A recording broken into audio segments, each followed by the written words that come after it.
And this latest thing with getting off of the benzodiazepine, that to me was a real shocker because, first of all, I had no idea that you were taking it. And then to find out that it's that difficult to get off of, and then to hear from other people that have tried to get off of it how difficult it is, and then to realize how many people around me have an issue with that stuff. Xanax is a motherfucker. And I didn't know what a motherfucker it was until I talked to a friend who is a counselor at a drug rehab center, where he was saying that that is one of the ways that people get locked back into drinking and doing drugs, is a psychiatrist will prescribe Xanax. And sober people who get on Xanax all of a sudden start drinking. He said it's super common. He said that it's one of the most difficult drugs to get off of. He said, and this is something that Dr. Carl Hart, who's, I love him to death. He's brilliant. Professor at Columbia. He said that there's 2 drugs that will kill you when you get off of them. He goes, it's alcohol and benzodiazepine. Those are the 2 that if you just quit, you'll fucking die. And or you wish you would. Meanwhile, they're handing those things out like Tic Tacs. Yeah, well, I started taking them because I was ill. Yeah. You know, and they helped because I couldn't sleep. Well, I couldn't sleep at all. I don't know. I still really don't know what happened. You couldn't sleep, and so an anti-anxiety medication. Do you think that? And this is one of the things that I wanted to talk to you about. This is why I brought up the fame thing. How much of the pressure of being attacked by all these different people and having these people write these horrible articles about you, and I know you read that stuff, which is different from me. I don't read stuff about me, and I think that's helped me tremendously. You know, there's a burden that people carry around when they read things about themselves. Like Eric Weinstein has that burden sometimes. Mm-hmm. You know, when people read... Yeah, well, part of the reason... So did I read things about me? Well, yeah, but... That wasn't what was stressful exactly, although it was. What was stressful when I first got, I've had a history of depression, and that runs in my family, and that probably stems back for me right to the time when I was a kid. And I think when I really got sick in 2016, it was partly a manifestation of that. But at the time, my job was threatened, like actually. Right. Yeah. And my clinical practice was threatened.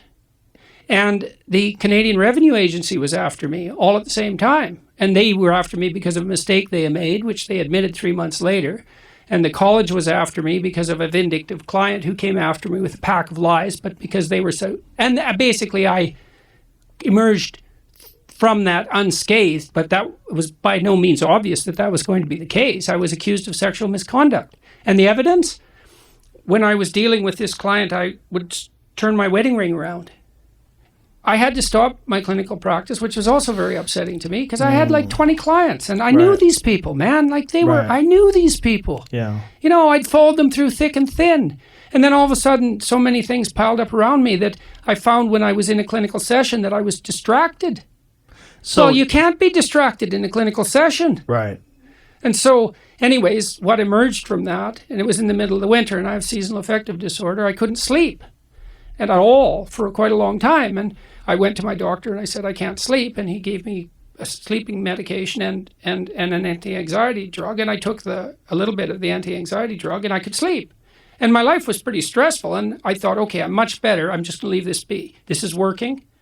I'm not going to muck with it because I could barely go back to work. And what, was it a low dose? Yeah. I couldn't even feel Xanax? it. Really? So it was a low dose. So it alleviated the anxiety, but it didn't affect your cognitive performance, or it didn't affect the way... Well, it didn't affect it as much as how sick I was. Like, that really affected it. So sick meaning depressed? No. When you say you're sick? No.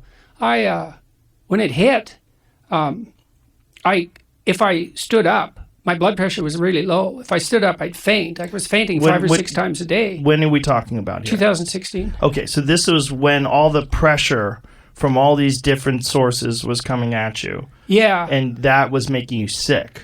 So it was physically. Yeah, that was part of it. I think what it did was it stressed me enough so that I was more susceptible to whatever was wrong with me in the first place. So there was I've had a lot of immunological problems. How long did it take you to recover from the benzos?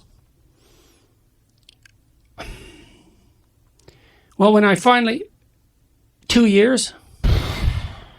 and I haven't fully recovered. But You but haven't also fully I was recovered? also sick. No, my left hand is quite numb, and was way more numb. Both hands of my feet were like completely numb, and I was in like excruciating pain for 2 years, like pain at levels that I didn't even know was possible.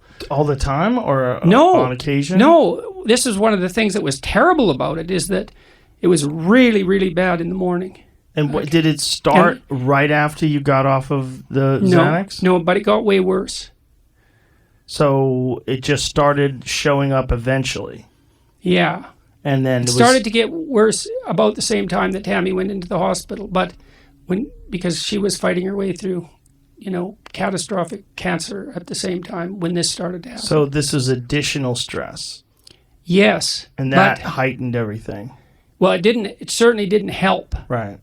I think it made me more susceptible to something that was already happening. So whatever this illness has that's plagued my family, my father, my grandfather, multiple cousins, and a lot of immunological problems on my mother's side too. I have a cousin whose daughter died of immunological problems, the same ones that Michaela had.